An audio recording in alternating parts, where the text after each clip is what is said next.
आज हम एक छोटी सी कहानी से जानेंगे कि कभी कभी सुंदर रूप का मिलना वरदान नहीं अभिशाप बन जाता है। जो कामांध होते हैं उन्हें शरीर और रूप के सिवा कुछ भी दिखाई नहीं देता, जबकि सत्य तो ये है कि जीवन में सूरत नहीं सीरत काम आती है। सूरत का आकर्षण बहुत जल्द मंद पड़ जाता है, जबकि सीरत जीवन के अंतिम समय तक वैसी की वैसी बनी रहती है। पर इसे समझने वाले कुछ एक लोग ही होते हैं। एक नगर का स्वामी था मनीरथ। उसके एक छोटा भाई था युगबाहु। उसकी पत्नी मदन रेखा वास्तव में ही मदन यानी कामदेव की रेखा ही थी। उसका रूप लावण्य अनुपम और आकर्षक था। एक दिन मनीरथ ने दूर से ही मदन रेखा को देख लिया। देखते ही वो कामांध बन गया।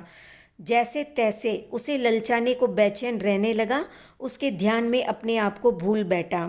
अपना रास्ता साफ करने के लिए मनीरथ ने युगबाहु को सीमा के युद्ध में भेज दिया और उसके पीछे मदन रेखा को अपनी ओर आकर्षित करने के लिए उसे तरह तरह के गिफ्ट या उपहार देने लगा। मदन रेखा को उसकी दुर्बुद्धि की तनिक भी गंध नहीं थी। वो जेठ को पिता तुल्य मानकर उसकी भेजी हुई सारी चीज़ें अपने पास रख लेती।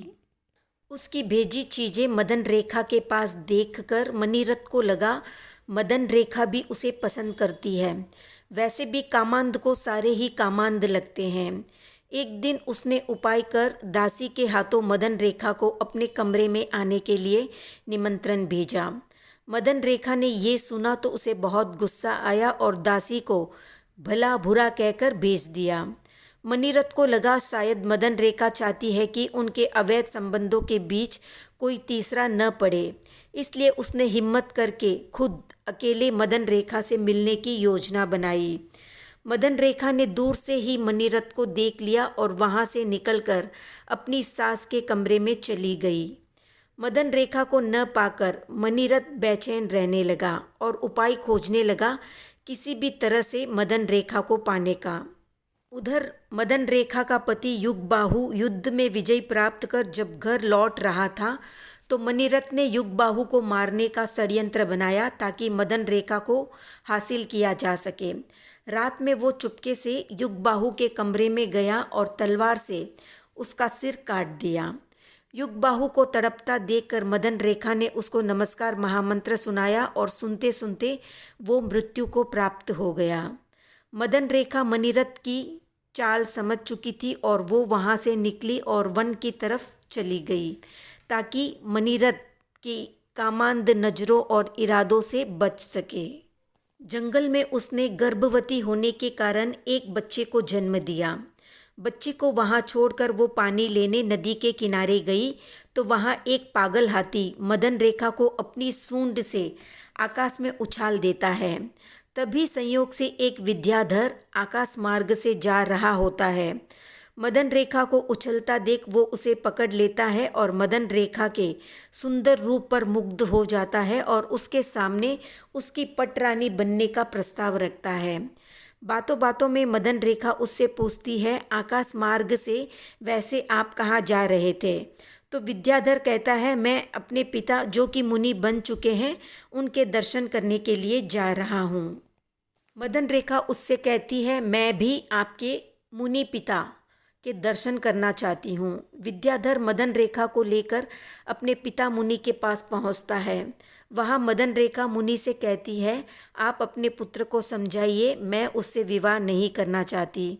मुनि अपने पुत्र को समझा देते हैं और वो मान भी जाता है। आगे मदन रेखा मुनि से पूछती है, जंगल में जो मेरा पुत्र था वो अभी कहाँ है? उसे कौन ले गया होगा? तब मुनि बताते हैं कि एक राजा वहाँ से गुजरा है, उसके कोई पुत्र नहीं था तो उसने तुम्हारे पुत्र को अपना पुत्र मानकर उसे गोद ले लिया है और वो महलों में रह रहा है। उसका नाम नमी रखा गया है। इसी बीच आकाश मार्ग से एक देव आया और उसने मुनि के साथ मदन रेखा को भी नमस्कार किया। मदन रेखा ने पूछा, ये देव कौन है और मुझे नमस्कार क्यों कर रहा है? तब मुनि अपने दिव्य ज्ञान से बताते हैं, ये तुम्हारा पति युगबाहु है। अंतिम समय में तुमने तड़पते युगबाहु को नमस्कार महामंत्र सुनाया, इसलिए वो मरकर देव योनि में उत्पन्न हुआ।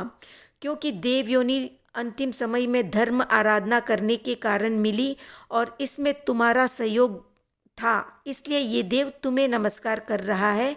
और जो भी इसके पास दैवीय रिद्धि सिद्धि है वो तुम्हारे कारण मिली है, इसलिए ये देव एहसानमंद है तुम्हारे प्रति, इसलिए नमस्कार कर रहा है। देव अपनी पत्नी मदन रेखा को अपने विमान में बिठाकर ले जाने लगा। तब मदन रेखा ने मणिरथ के बारे में पूछा तो देव ने बताया, जैसे ही मणिरथ ने मुझे मार कर भागा, वैसे ही एक सांप ने उसको डस लिया और वो मर गया। अब बताओ कि मैं तुम्हें कहाँ छोड़ूं, तुम्हारे अपने घर या तुम्हें और कहीं जाना है। तो मदन रेखा कहती है, मैं संसार का नाटक देखकर थक चुकी हूँ। पहले जेठ ने, फिर विद्याधर ने, और अब न जाने कौन मेरे रूप के पीछे आएगा। इसलिए मैं चाहती हूँ कि मैं साध्वी बन जाऊँ, इन मोह माया से मुक्त हो जाऊँ। ये कहकर वो साध्वी बन जाती है।